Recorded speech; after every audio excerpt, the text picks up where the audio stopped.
How to permanently delete your Facebook account. First, you'd want to head to the Facebook app. Now click on the hamburger icon with your profile.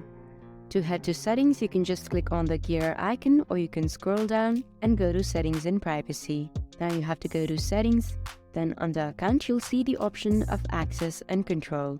Once you get to this interface, you have to click on deactivation and deletion. Now you have two options, either to deactivate your account or to delete it. For you to permanently delete your account, you have to select delete account, then continue.